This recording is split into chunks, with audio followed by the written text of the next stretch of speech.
So let's graph a very easy one. Y equals 4 tangent x. Well, I know that I'm going to have my asymptotes where the parent function's asymptotes are at x equals negative pi over 2 and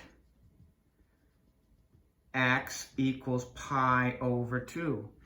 I'm always going to have an increasing function here. It's going to go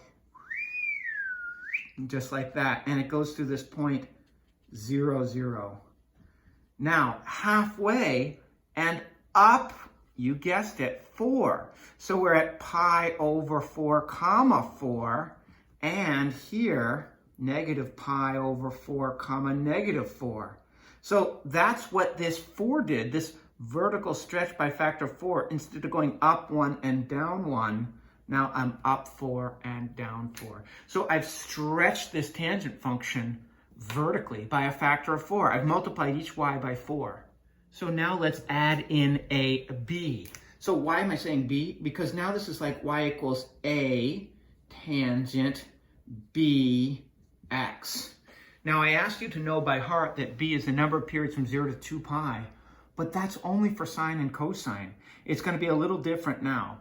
Our a is 3, and it's a positive tangent function, so I know it's going to be constantly increasing. In other words, it's going to snake up, up, up from left to right. Our b is 3, and we know that period is 2 pi over b. Now, let's wait a second. This is the tangent function we're talking about. So our very familiar equation that we used for sine and cosine, secant and cosecant, has to be altered. The period of our parent function, tangent, as we've seen, is not 2 pi. So we've got to alter this. Our equation now is period is equal to pi over b.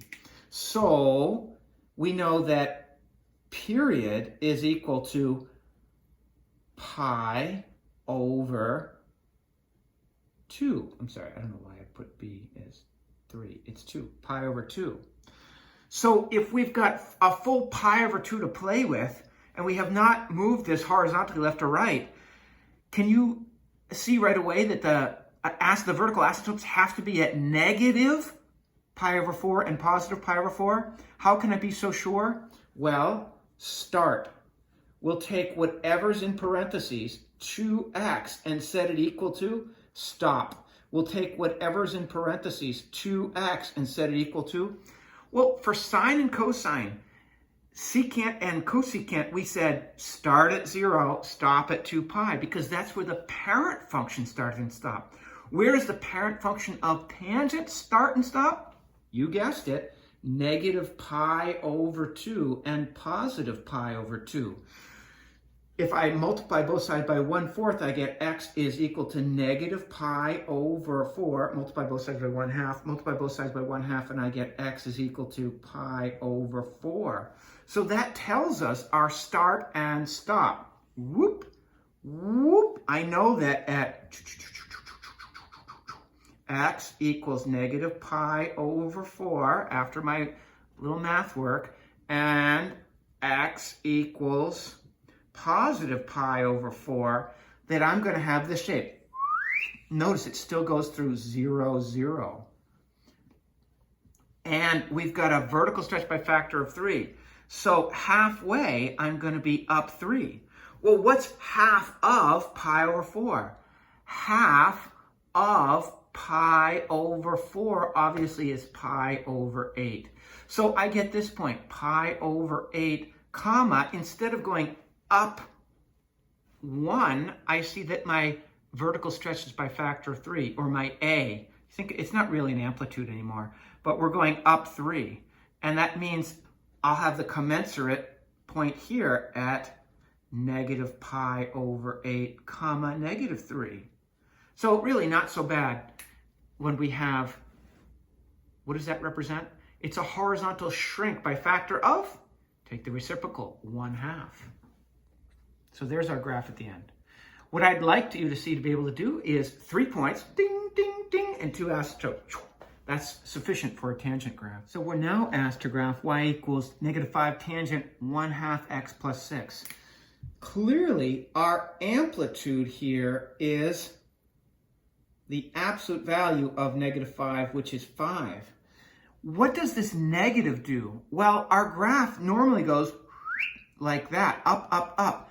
If we reflect that, it's going to be down, down, down.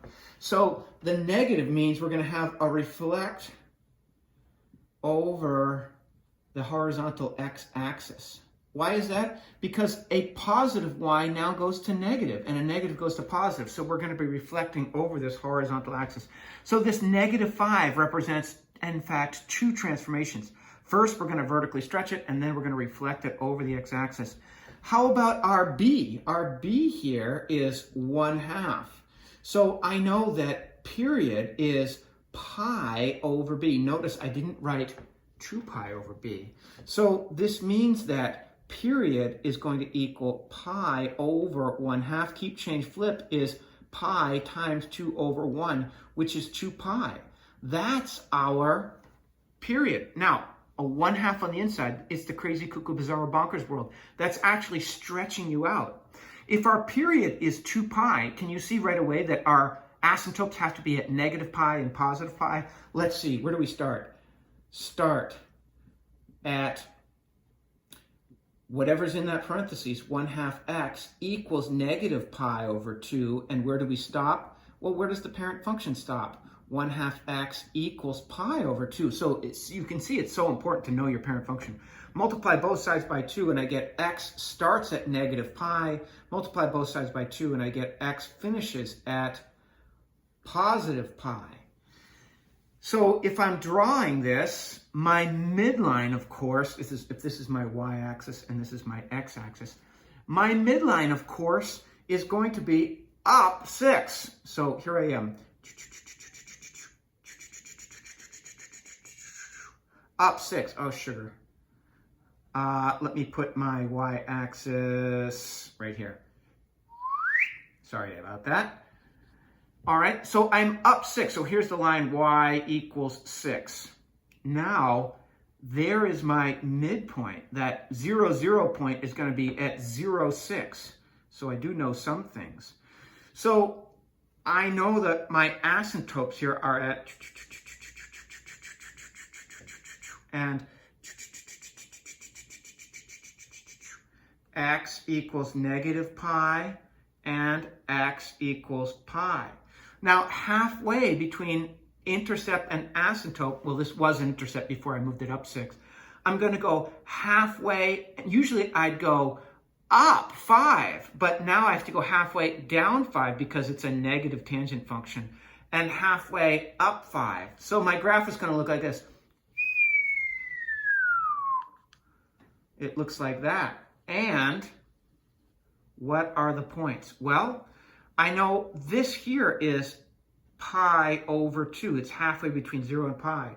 And here is -pi over 2.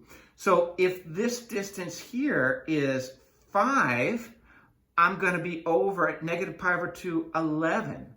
-pi over 2, comma 11. And here I'm at, if I'm down 5 in this direction, this is going to be this is +pi over 2, comma up 1. So I got 3 points, -pi over 2, 11, 0, 6, and pi over 2, 1, and 2 asymptotes, and I labeled them. I'm good to go. Not so hard.